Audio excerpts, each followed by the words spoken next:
Good morning. இப்போ வந்து நம்ம ப்ரெக்னென்சி கன்ஃபார்ம் நம்ம யூரின் டெஸ்ட் வீட்டிலே பார்க்குறோம். அந்த மெடிக்கல் ஷாப்லேருந்து வாங்குற கிட்டே போதும். அது ப்ரெக்னென்சி பாசிட்டிவ் அப்படிங்கும்போது நம்ம உடனே டாக்டர் அணுகுவது தான் சிறந்தது. சில பேர் என்னென்னா வந்து ஒரு மாதம் ஆகட்டும் இல்லை 2 மாதம் ஆகட்டும் அப்படின்னு நினைப்பாங்க. அது ரொம்ப தவறான கருத்து. ஏர்லியராக நம்ம டாக்டர் போய் பார்த்தாங்கன்னா ஃபஸ்ட்டு அவங்க பண்ணுறது நார்மல் பிளட் டெஸ்ட். பிளட் டெஸ்ட்டில் நம்ம மெயினாக வந்து சுகர் இல்லைன்னா வந்து தைராய்டு இதெல்லாம் செக் பண்ணுவோம்.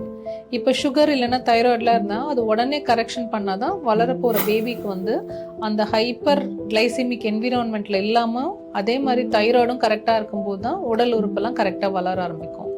அண்ட் இன்னும் ஒரு முக்கியமான விஷயம் அப்படின்னா எக்டோபிக் ப்ரெக்னன்சின்ஸ் நம்ம கேள்விப்பட்டிருப்போம்.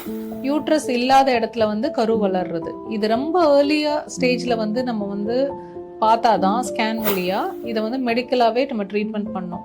இதை நம்ம கவனிக்காமல் விட்டோம் கர்ப்பப்பைக்குள்ளே உள்ள டியூப் வெடித்து சர்ஜரியில் முடிய வேண்டிய அவசியமும் இருக்கும். ஸோ நம்ம ஏர்லியராக வந்து ப்ரெக்னன்சி டிடெக்ட் பண்ணோன்னே டாக்டரை பார்க்கறது ரொம்ப ரொம்ப முக்கியம்.